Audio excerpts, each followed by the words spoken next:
How did he? I have no idea.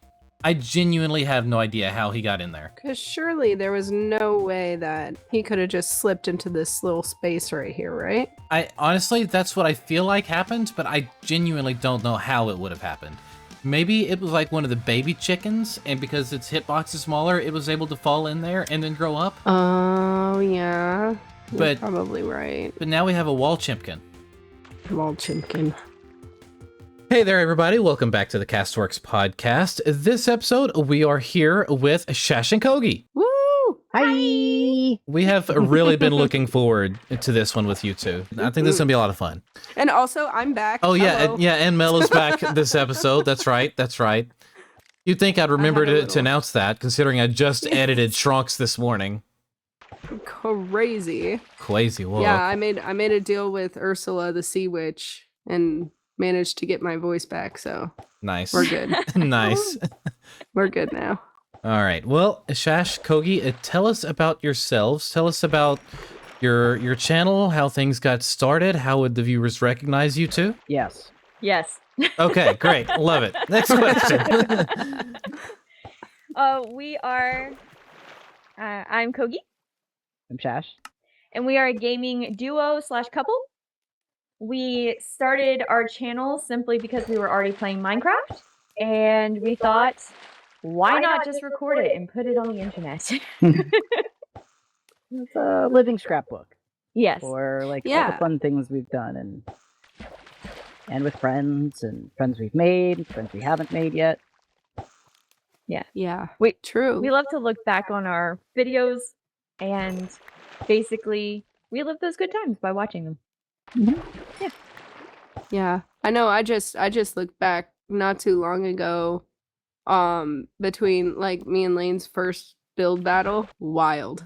It was wild that it was so long ago. Yeah. But it was a fun thing to look back on, and I think that's really cool. Yeah. No, I love that. And like the evolution of editing styles and how they've changed, how like almost like our online personas have evolved over time and everything, Mm-hmm. Very much so. Mm-hmm. Ours has evolved a lot. A whole lot. Yes. Like from the way even the way that we plan building, the way we plan like lore, the way we edit, let alone the style, all of that has changed so many times. Yeah. And I feel like that's just one of those things that's just always going to change, though, Mm-hmm. Yeah. All right. So how did... So, No, you know what? No, you go ahead. I did ask the last question. You go ahead. you know what? I'm leaving again. Actually, my voice just cut out again. No. Okay. So how did y'all come up with Shash and Kogi as far as your channel name? I'll let you go first, Shash. Yeah. So, well, my name itself, I used to do a lot of photography, and so Shash is photo in Japanese, and then Masuta is just master. And I was a little full of myself, not gonna lie. So I was like, oh, photo master, and that's kind of a cool sound, Shash Masuta, Shashin, I like that. And so it just kind of stuck. And then when we started the channel, it was kind of just like, well, what am I gonna go with? And I was already using that for my photography stuff, so I just kept it. Nice. Fair. Nice. And I was a little full of myself. I was a little egotistical. I'm not anymore. Just a bit. Oh no, I'm way worse now. Be humble. And then And Kogi. Kogi, yeah. Kogi is corgi in Japanese. I am half Japanese, so that's kind of where all of the Japanese kind of came from, really. So, Ooh. and so we just stuck the two names together, Shash and Kogi, and that's it. That was our whole thing. Our character creation didn't come until after we just decided on the names. Mm-hmm. Oh, so okay, so Y'all weren't dogs before the name. Correct. Yeah. Okay, Yeah. gotcha. Understood. I'm picking it up. Okay then. All right. Well, so I'm curious to know how you two started Minecraft and what kept you around. I played the alpha when it came out. I just remember it kind of being like this little fad at the time, and I was like, well, what's this all about? I played it for maybe a couple days, and I was like, well, this is something that I'm not going to come back to. But then, I think a couple years, maybe 2 or 3 years later, after some updates and changes, I revisited it and just enjoyed building in it, and that was about it at the time. Now I enjoy all of it. When she started playing, I was like, "Ooh, okay, now I'm really into it because we can play together." Yeah. Yeah. It's much better with friends. No, absolutely. Mhm. That's something that I didn't think that I would get into starting Minecraft. I seriously thought it was going to be like single player forever. But then joining this, I'm like, wait, this is way more fun. Yeah. Playing with others is way more fun. Oh yeah. Mhm. Absolutely. Let's see. What's next? What's next? How would you describe your building style? I know this season, pretty much all of your builds have been of the Japanese style. Would you say that's generally like what y'all building? Yeah. We usually have like some sort of Japanese flair on every single build that we do, or it has some sort of Japanese lore, even if it's just a little tied into it. We very much do that. We love doing purposeful builds, builds that make sense, builds that tie into whatever story we're trying to tell, because we really like telling stories. And so every build that we do, we like to have a story attached to it. So with our truck, which was our starter base, basically, that we then had to dig a hole underground because we didn't have enough space in the truck to put anything. You know, that was our demo dogs truck. That's what we rolled up in on the server and, you know, had our first business trying to make that first coin because Shash can't keep any diamonds in our pockets. I have a spending habit. You know, same. Which is crazy because Shash, weren't you the one that like got all those diamond blocks for the logo at the start of the season? Yes. on top like of the- kidding the entire group out on day one, by the way, the group of us that went caving. Yeah.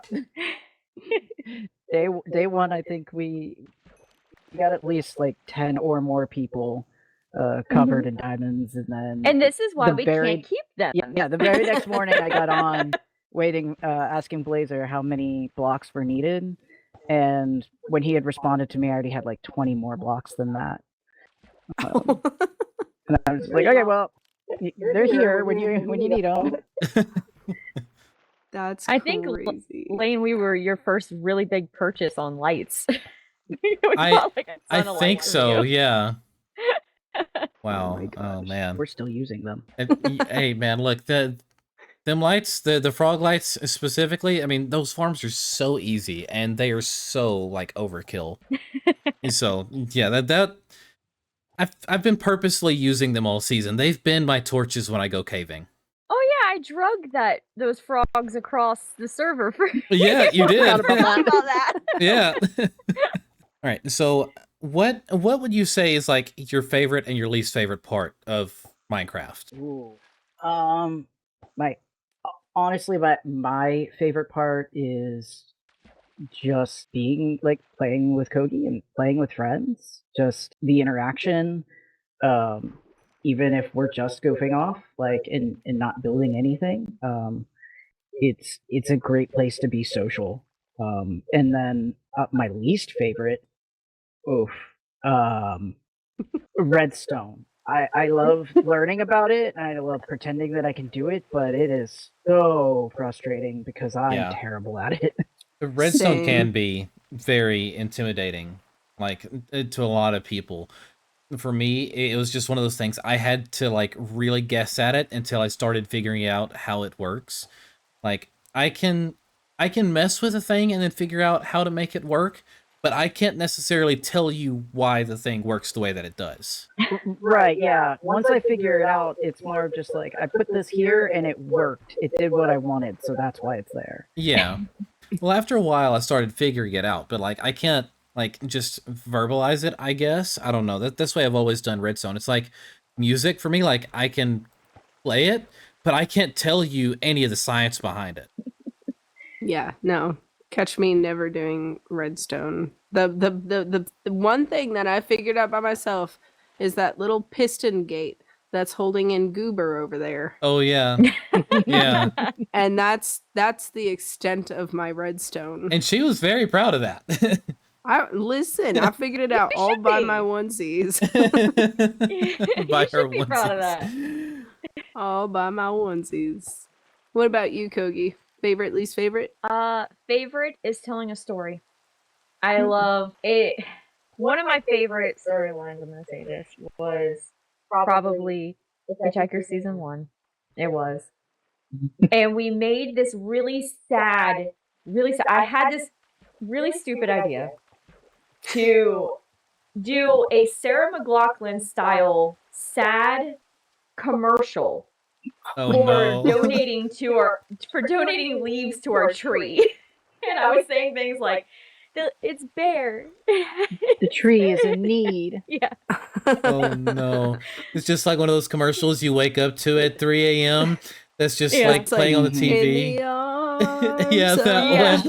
It That had one. the saddest music to it. And there was I put a sign that said 4'11" because that's my IRL height. And I stood next to it. And there was a little part that I recorded that I was like, the tree needs to grow. And Oh my yeah, gosh. we love doing stuff like that. I especially really love coming up with really stupid things like that and just doing them. I Those are love the it. best, though. Those are the best ideas. Mm, And a lot like, of who fun. cares? Who cares, like, what anybody else thinks? It's like, if I got a laugh out of it, then it's good. That's all that matters, you Yeah. know? Yeah. Yeah. And it worked. They did donate. Yeah, we had enough leaves to finish the project. Nice. What's mine? Oh. So if you could add anything to Minecraft, what would it be? Like a block, a mob, anything. Inventory. Yes. Yes. We agree. Yes. Shulkers are great, but you still have to like put them down. Bundles are okay, I guess. They don't do it for me, but Yeah. they're there. They don't do it for you though. But I don't like that. Like, if I need something out of it, I have to have space in my inventory to take everything out to get to that one thing. So it doesn't really help me much. Fair point. Yeah. I would love any of the backpack mods to be made a vanilla thing. Yeah. That you That would can be expand upon and just, click and drag. Yeah, we agree on that. Shash and I do wholeheartedly. Yeah, no, I don't blame you. And it's funny because there's two of you, so like, y'all basically can share an inventory. We you know? do. We do share in our inventory when we go mining and stuff. If one person holds the diamonds, one person holds, Iron, copper, like all those things, we share our inventory. And even we still have a problem with inventory management. We have double the inventory basically. Yeah, that's wild. That's Fair wild. points. Fair points coming from people that share an inventory.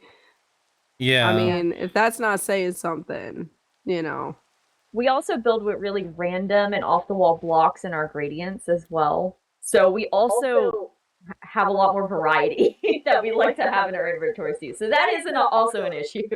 Or like maybe even just like increasing the stack size. I know it's like a coding thing where it's like that's why the stack size is 64 or whatever. But I mean, maybe we could like double it or something. I don't know. Yeah. Something. I don't know. I feel like there could be a better way. Surely. I like that though. Minecraft, anything. Give us something. Yeah. Anything. I know there was one mod. I don't remember what it was, and I don't remember what I was playing either, but there was a mod where it was like you would eat something and it would increase your inventory space by like a bar. And I always thought that was so cool. I want to say it was like an inventory cake or something like that. Like you found this cake in a loot chest and you could get an extra inventory bar. That's an interesting twist. Yeah. Yeah. It's like a little upgrade, a little surprise. Like, oh, heck yeah. See, thinking A about little it, like, pocket cake. what if they did something like, so, all of us here, I believe, has used Axiom. Like in the creative world, you can use Axiom, and your hotbar, you can actually select like different hotbars, I guess. Hotbars. Yeah. I was kind of thinking a while back, like, what if they were able to even just do that? Like, give us a second hotbar to be able to swap between in a similar fashion. Just even that alone would help as a builder, Even if just to have like your like a building hotbar and then like your PvP hotbar. Because I don't know how many times we've been like building or caving and we haven't brought a bunch of stuff with us, and then all of a sudden, we fall into like a zombie spawner, and it's like, okay, well now I have to slaughter all these guys with a pickaxe. Yeah, I have to beat them nicer with to a piece swap of to the redstone I hotbar. picked up. Yeah. We were just doing Just that the other night on load in here. their face. All we had was pickaxes in our inventory because we were digging a giant hole in the ground just for some material for a build. And we were just slaughtering zombies with pickaxes. Yep. Oh my gosh. I dropped my cup What holder. happened? I dropped my cup holder. I was trying to get it up off the floor real quick. You have a cup holder at your desk? Well, like one of the coasters. That's a The coaster. That's a coaster, not a cup holder. My brain did not. Look, I don't want to talk about it. Okay. Not my cup holder. Anyway, Are you doing this podcast in the car right now? What's going on? maybe. Move the whole setup to your car. Yeah, Just yeah. make it interesting. That's crazy. Yeah, just move my entire PC in the back of my truck. Just yeah. All right. So wild. away from the Minecraft questions, I want to talk a little bit about like content creation. So, you mentioned earlier how like your editing style and stuff has evolved over time. How did you guys find your current editing style or even build style in the game? And like what other channels might have inspired you, or channels or sources? Oh, it was a journey. Oh, I imagine so. You want to take this one? Well, our editing style has taken quite the journey, and mostly because of our sound. Our sound is still something that we have to work on constantly. Our first iteration of a setup was in our dining room, and we were side by side with a mic between us with our gaming laptops on either side, and we were getting a ton of echo. We had to hang quilts and stuff around us. That worked kind of. But then we had another issue, which is I am louder. I enunciate more or something. Shash is a lot quieter. So in the mic, the single mic that we have between us, I would always be picked up no matter what. But Shash, it was really hard to pick up his voice. I imagine the compression was working overtime. Yeah. We had to keep scooching the mic closer and closer to Shash, and that did not work. And then we decided, okay, we need to be face-to-face. So we tried face-to-face, and that was a lot better. However, the environment sound was not good. And we were fighting with like the blankets and stuff, and we had to keep taking the entire setup down and putting it back up every time we wanted to make content. So then we made a studio space where now we face each other, and there's soundproofing all around us. So we got that figured out. There's no more echo. However, we're still fighting with the picking up each other on each other's mics. So we do try really hard not to talk at the same time or talk over each other to kind of negate that a bit as much as we can. Yeah. Still happens quite a bit though. Yeah. Especially in a group setting. Mhm. Do you guys have like, are your mics like shotgun mics? No. We are looking into getting some.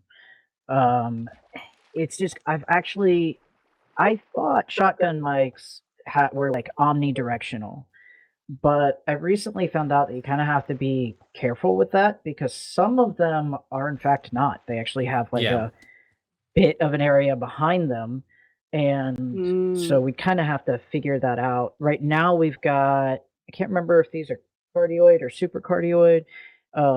They don't pick up behind them, but they have such a wide side range that they still pick up a little bit from between us, which I'd say we're just over 3 feet apart. The mics are basically in our mouths. Yeah, I mean, we have to be right up on them so that their levels can be turned down as low enough. Gotcha. Okay, that's complicated. Yeah. Maybe can see how trivial that'd be. Maybe like you could make like a soundproofing partition. We've done that. We've done that. Really? We've made 3 different iterations of it with actual sound foam, really good sound foam, actually. Yeah. It doesn't help as much as you think. As long as there's open space in the room for the sound to vibrate off of, it's always going to be a problem, really. Oh, yeah, that's crazy. I just imagine Shash and Kogi like facing each other with their desks, and you know those little like folders that you would like put up in between, like when you were taking tests, school. so that you like the little couldn't, cardboard like, dividers. Yeah, that's what I imagine. It was, the first iteration was kind of like a poster board sort of thing with feet. And then we put sound foam on both sides of it, and we tried that just to see if it would even help. It dimmed a little, and then we're like, okay, all right, let's make it bigger. So then we stretched it the whole length of the desk, made it pretty high, put sound foam on either side of it again. Still was the same amount. It didn't actually do anything. So then we had 2 iterations of this partition that didn't do any more than the previous one had done. Oh man. Oof. Yeah. Here I was thinking I was onto something. That's okay. We've tried all sorts of stuff, even hanging heavy drapery. We've done all sorts of things. We have completely sound foamed above us. We have built out like a little loft right above us so that we could lower the ceiling and sound foam it. And we thought, okay, less space. Yeah. That's crazy. Yeah. Yeah, also really cool. When I first started my channel, so like the audio wasn't the problem, despite where I'm currently still technically recording at. It's it was just not destroying my back, because I started recording sitting on my living room floor using my coffee table as my computer desk for my laptop. Oh, nice. And so like, because the couch and the coffee table, they sat at different heights, and it was very awkward to get a good, a good spot there. And so like, it wasn't working out. So I had to like sit down on the floor. I basically sat on a pillow, and I had this like a 20-foot HDMI cord that ran from my laptop over to my flat screen right behind me. So this way I had a second monitor. And it was the worst thing ever, but at least it got me started. And then one day I finally said, I cannot do this. My back is killing me. I saved until I could buy this little desk that I could put right here in my living room. And then I finally made a little setup there. And then I've upgraded since then, built a whole new PC, got a whole new setup and everything. But at first it was horrible. It was so bad.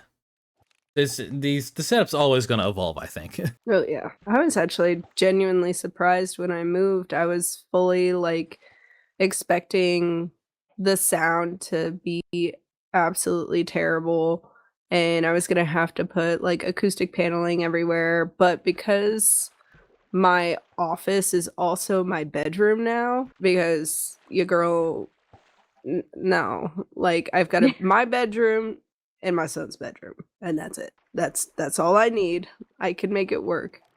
But because of that, I think my bed does a lot of the sound absorbing for me. Yeah. So I really haven't had to change like anything, and I was really happy with that. Honestly, I think your audio sounds just about the same as it did before. Yeah. Yeah. Would agree, yeah. That just makes me so happy because I was dreading that. I was dreading it. I was like, it's gonna sound so terrible. It's gonna sound echoey. I don't have any acoustic foam. I can't do that self-adhesive stuff because renting now. So Yeah. Oh, you know, a trick with that is just get some poster board, put the sound foam on the poster board, and then hang that. See, that's what, oh, see, I got me some, right? Yeah. I went to Hobby Lobby and I went and I got some small canvases. And for some reason, the adhesive didn't stick the way that it should have. And I come home from work and one of them had fallen off of my wall and detached from the canvas and got stuck to the wall. So there's like this part of my wall that's the paint just tore right off. I was like, well, this didn't work the way that I wanted to. Oh no. Yeah, if you're gonna put it on a canvas, you really need to hang it with a nail. Yeah. Like get the 3D canvas. Yeah. Yeah. That was an oopsie, but it's okay. We sound good. We sound all right. Yeah. That's a trick for anyone renting, though. You want to do that? That's what you can do. So, how did you find your support system when you were first starting YouTube? We talked about this. Actually, we pre-talked about this. We didn't really have one. We had each other. Yeah. No, that's fair. I mean, fair. that's more than a lot of people have when they start out, though, you know? Yeah, I mean, I really just had myself until I found CraftWorks and the fan Discord and stuff. I really just had my own. I was left to my own devices because I'm like really hard-headed in the way that it's like, nah, I'll figure it out. And so it's like I didn't really reach out to anybody, and I had like anxiety about like people, I guess. I mean, look, people do give me anxiety. So it was like really hard for me to be like, hey, can we be friends? Like I struggle with that IRL. Like we struggle with that too. We definitely struggle with that too. I have social anxiety. So I kind of, whenever we stream and stuff or record, I kind of feel like I need that to melt away. Like I have to get into a specific mindset of like, you know, I'm being content creation Kogi right now. Like not like that sort of thing. So I kind of put myself in that mindset, and a lot of times it's me cracking jokes and being stupid. No, same. No, same. That's how I get by. No, I've been trying to make IRL friends, to be honest, because it's like I'm like by myself now, and now that my little one's going to school, it's like I have this time where it's like, you know, if I had a friend, I could probably go get lunch with him, but I don't have any. And so I'm like, there's this one girl at his school when I drop him off, and she's like complimented my tattoos and my sweatshirt and stuff like that. And we chit-chatted about tattoos for a little while. And I'm over here like, does she want to be friends with me? How do I do this? How do Are I you just a potential friend? Yeah, like, making friends as an adult is like so different. Like in school, like, you know, you're forced to be around these people. And so you kind of just meet people and you just make friends like easier. you become an adult, and it's like, how do I do I this? say I want to be your friend? Yeah, the first friend, I remember the first friend I ever made, it was literally because we were riding the exact same bike, and then we were friends. Nice. That's it. Yeah. That's why we. Yep. That's so why easy as kids. Yeah. But now the older it's you like, get, the harder it is. I'm looking into everything. Well, it's like as an adult, how do you go up to somebody and say, "Hey, do you want to be my friend?" and not Yeah, channel like your exactly. inner 6-year-old, you know? Yeah. It's whack. Being an adult is whack. It absolutely is. All right, so I probably should have scrolled through some of these and figured out what I was going to ask beforehand. All right, so I'm going to shift just a little bit over into some SMP questions. I have been asking pretty much all of the crafters some of these questions, so I'm just curious to know, like, what inspired you guys to start. Wow, the lane train is going by now that I'm asking this. What inspired you guys to join an SMP? We wanted to play with others. Yeah, we That's wanted simply that. friends. We wanted friends. I mean, hey, that's fair. we wanted friends. We wanted friends, and I think too, we were also kind of in the space of like we had a lot of ideas, but all these ideas that we had, we were like, but how do we do that with just the two of us? Because I need you to help me build this thing to surprise you, or I have this great prank idea, but I can't do it on you because I record with you all the time. Yeah. And it came down to like being like, we have more that we want to do and share with people, so we need people to do that, and we need friends. So we wanted friends. Hey, couch potato. Hey, Yay! let's go. Let's go. I think that's a very fair answer. I get that.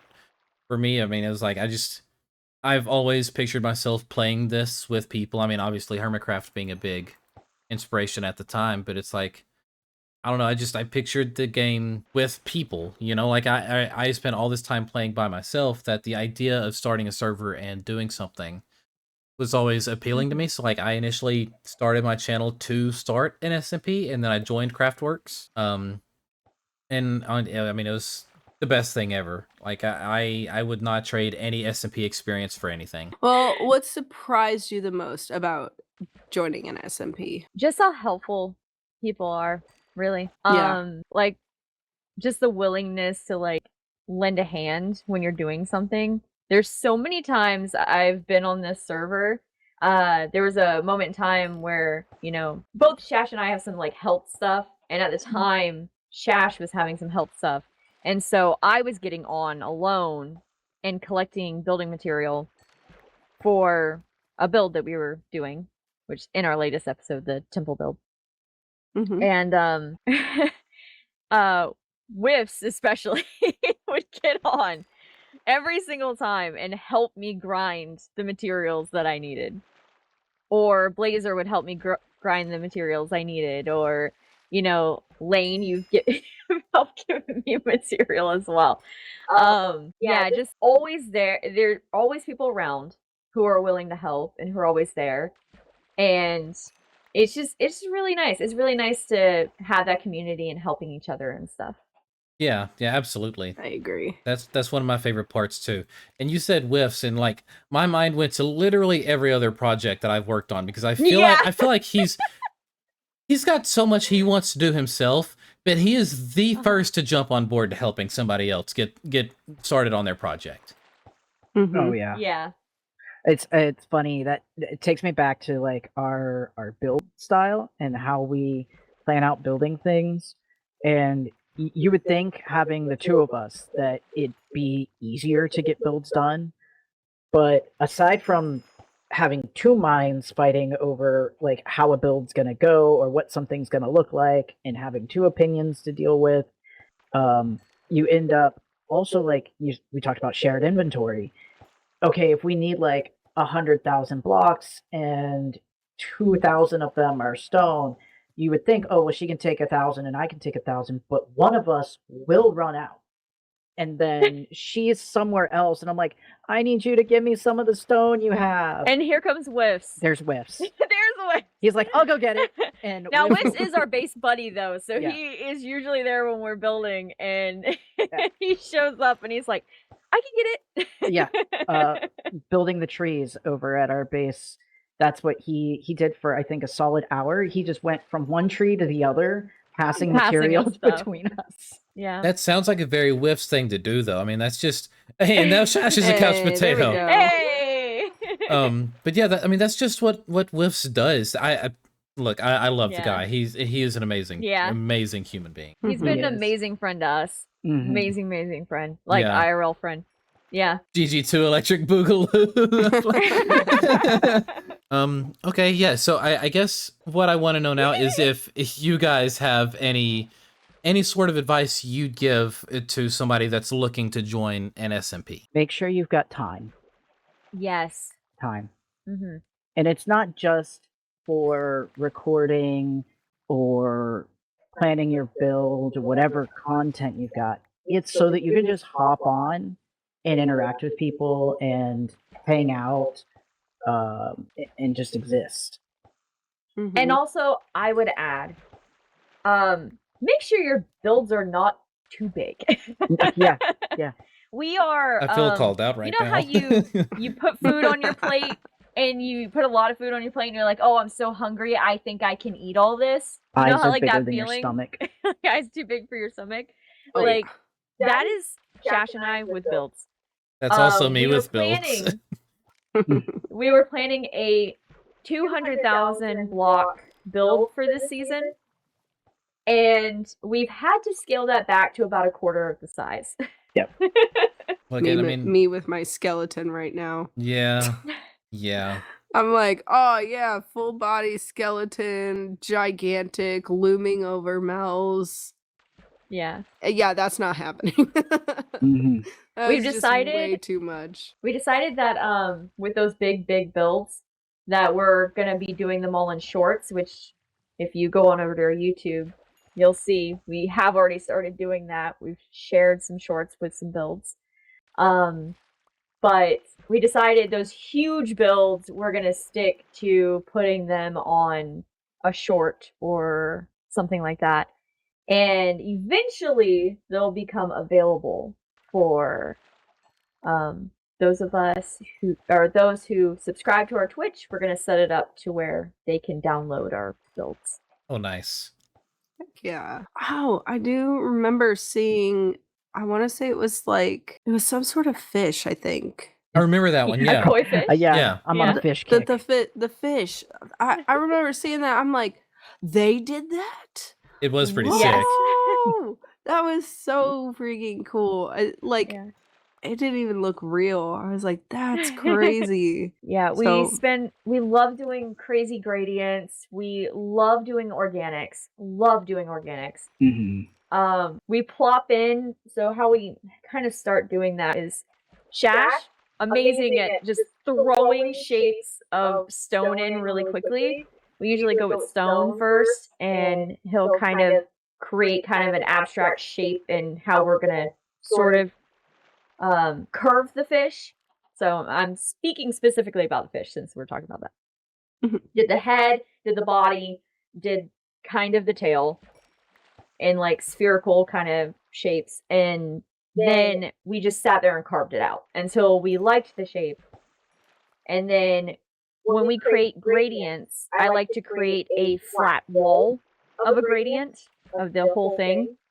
And then basically we kind of lay that gradient atop of whatever we're kind of building, and then modify it once it's on the build itself to kind of create shadow and depth and more detail to like the scales of the fish and stuff.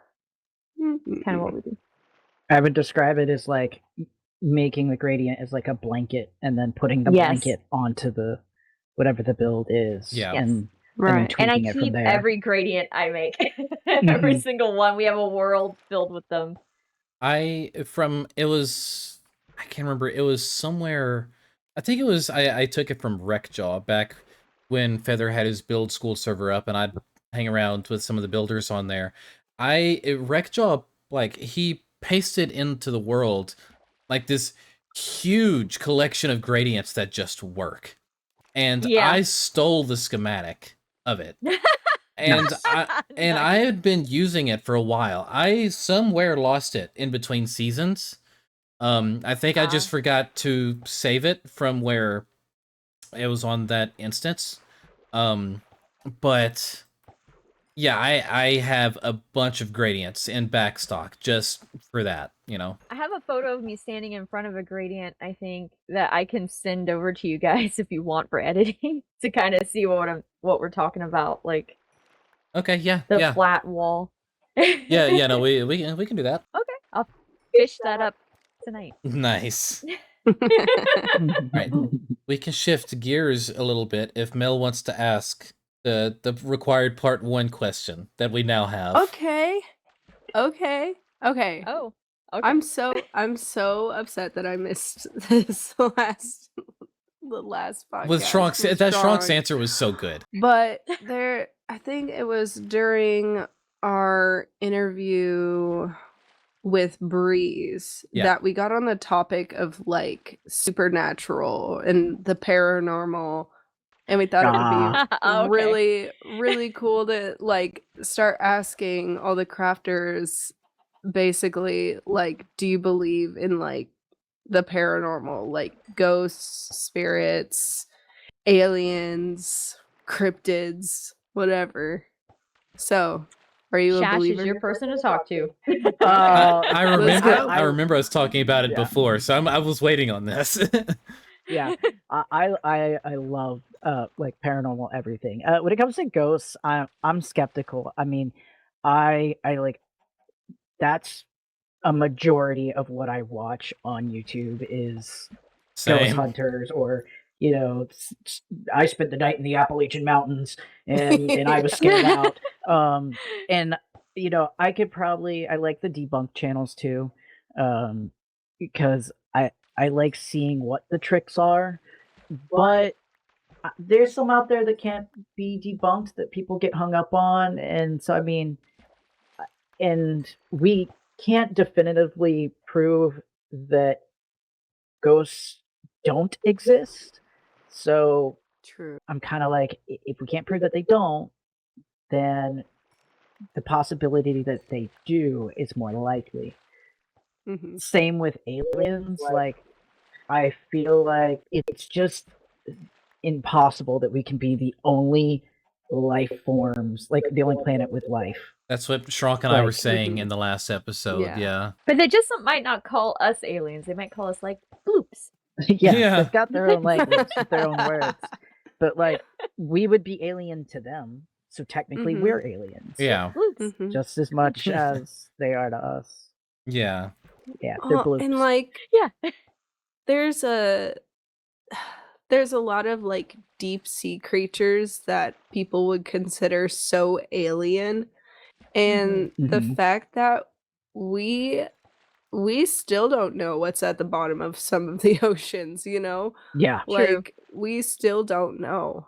And the fact that we don't know what all like 100% of our planet is, there's no way we will ever know, like, with an infinite galaxy.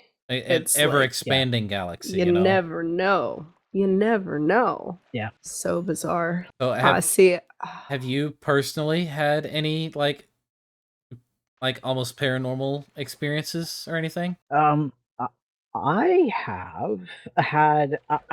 I consider. I have. It's not a ghost experience. It's I don't know how to share it. Well, it does involve a somewhat trigger warning. Okay. And that would be something that happened when I was a kid. And I'll kind of dance around it to make it easy.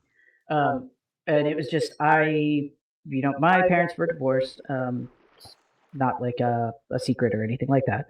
And I was at my mom's house.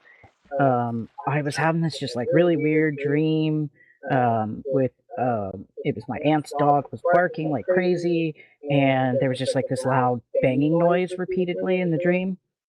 And I woke up, and it was a Saturday morning, and it was like 6 a.m., and I hear my dad's voice. My dad works the graveyard shift at the time at a hospital like one city over. So waking up and hearing his voice at my mom's house was like, why is he here? And as I got up and walked down the stairs, like to see what's up, my mom comes up the stairs. I think I was in maybe 8th grade, give or take. And she just like comes around the corner, and I looked at her and she was crying. And like my instinct was, what happened to my Aunt Julie, which was her baby sister. And something had happened to her, and she was in the hospital, and it all just kind of lined up and was weird. And I don't know how I knew. Logically, I probably heard something in my like waking state coming from downstairs, maybe. Yeah. But the dream lined up, and it was weird. Mine's a lot shorter. Okay. It was, I went to go open a door. My friend was walking through it too, and the door slammed on us. And we opened up the door again really quickly, and literally no one on the other side of the door. No one at all. Like, there couldn't have been somebody over there. And it did, like, slam. Like, there was no wind, no gusts, no nothing. It was, like, forceful slam. That's crazy. We love poltergeist activity. We love that. What? I'm making raspberries? What?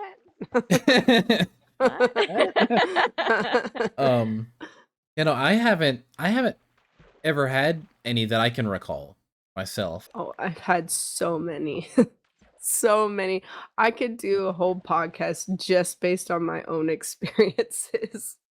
Truly and honestly. Let's see. One that, well, if what is he talking about? Anyways, I'll name one that was really like profound to me. So when I was younger, I want to say it was like I was like 13 or 14. I remember I woke up in the middle of the night, and I always slept with my door open. I remember I woke up and I see standing in my doorway a very tall figure that looked like glowing static. It was very strange. And a little preface, my grandfather passed that when I was 13 as well. And my grandfather was 6'4". And next to this figure, I see what looks like your average sized dog, like straight up like a dog, in that same like glowy static. And for some reason, like, I knew that it was my grandpa just based off the energy, how tall it was. I was like, oh, that was grandpa, but what the heck was that dog? And so the next morning I wake up and I'm telling my mom about it, and I had told her, I was like, yeah, I think I saw grandpa last night, but he had like a dog or something like next to him, like sitting at like knee height. And I told her, I was like, it was almost like Labrador like. And she like goes dead silent. I had no idea, but when my mom was younger, they did have a like a Labrador family dog that had passed. I had no idea. And she just is staring at me like, how did you, what? So that's one of the things, like, there's so many stories. I could go on forever about everything that I've experienced, but we're not going to do that because we have limited time. Yeah. No, that's crazy. Thank you for sharing it, though. Yeah, I love a kind of a heartwarming story, because it's just that moment, like, to me, that's an undebunkable. Like, you had no knowledge of the dock, so I had there has no to be knowledge. some proof of that. I always Yeah. find that interesting. Yeah. Yeah.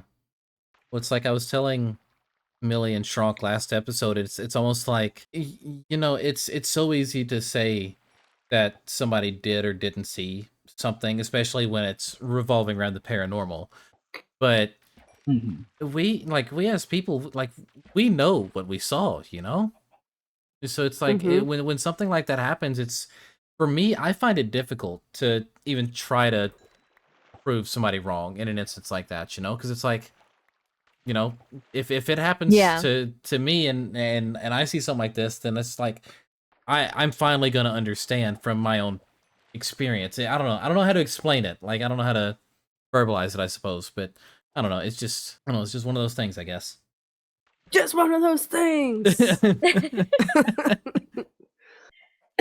Okay, hold on. Let me scroll through here and figure out what to ask here. Okay. Because I did not prepare for this at all. As a professional, I should have. Way to go, eh? Lazy walk. Lazy walk. Unprofessional. Unprofessional. Unprepared. That's just what I am, This could have been an email.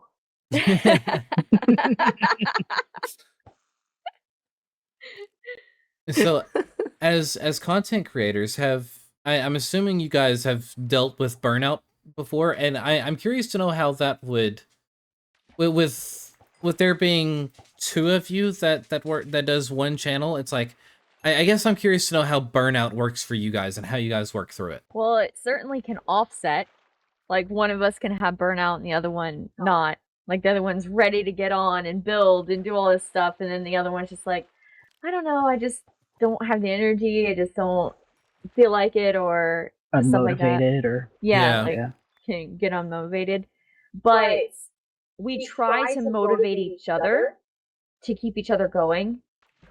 And if we do feel too much burnout, we'll just take a pause, do something else, like something completely different, go outside, live. touch grass. Touch grass. And then we always want to come back to Minecraft. We love Minecraft. And we really love building together. We've been playing this game together since the beginning of our relationship. And so we always keep coming back to it. So after, 13 years now, we keep coming back to it together. Then, we're gonna keep coming back. I mean, that's goals, though. What? It's your turn. Oh, is my turn already? I just asked that. Oh, well, okay. Here's one I like. What build that you guys have done is like your favorite, or like captures you guys the most? The big tree from season 1 of Hitchhikers. Yeah, that we built a church in it. I remember seeing that. It's not a church. Yeah. Oh wait. It's not a cult. Right. It's not a church. It's not a cult. Oh, it's definitely not. Just a place to worship tree, but not a church, not a cult. Yeah. We didn't walk around in bushes or anything. No. We didn't have bushes at all. Crazy walk. That seems right. Yeah. That has kind of embodied us in a way. We both really love the show Adventure Time. Oh, I love Adventure Time. There's the episode where they lose the frisbee in the tree, and you've got the squirrel and the owl all walking around in the tree, part of the tree. In the tree, part of the tree. Yeah, in the tree, part of the tree. Yeah. We said it all season long. Yeah. All season long. And that was the tree. The tree was we were in the tree and part of the tree. I love that. I remember seeing some of that. Yeah. I remember watching some of your season 1 of Hitchhikers. I didn't see all of it, but I do remember seeing a good chunk of it. In the tree, part of the tree. No, that's gonna be stuck in my head now. And we would tell people as they would join our definitely not a church, definitely not a cult. As the members joined, we would be like, "You're in the tree forever. You're part of it forever. You can't escape." Cannot escape now. Wild. Oh my gosh. But that's very us. That's very us. I love that. I love that so much. Had we not had health issues like arise, both of us, this season of CraftWorks, we would have done a lot more really silly things here. Yeah. We had a lot planned. Well, Yeah. you know, season 4 is right around the corner. We'll see what happens then. You know, I feel like Yeah. I feel like season 3 was a tough one for for a lot of all us. of Yeah. us. Yeah. Yeah. There, something was always going on IRL. It was just kind of it was a tough season for It Yeah. was just in for the most air. of us, but next season coming back strong. That's right. So strong. So strong. So bigly strong. Stronky padonkey. That's a stronky badonkey. Anyway, this is gonna we'll be come back with crazy stuff. yeah. Yes. All right. Well, this is gonna be where we wrap up part 1 of the CastWorks podcast featuring Shash and Kogi. We will be back next week with a part 2 for you guys, and yeah, be sure to check the description, as Shash and Kogi, as well as the rest of the crafters, will be linked down there. They will also be linked as collaborators in this episode, and yeah, merch. Discord, all the things down below in the link tree, all the things. The wink twee. The wink tweet. All right, bye y'all. Bye. Bye.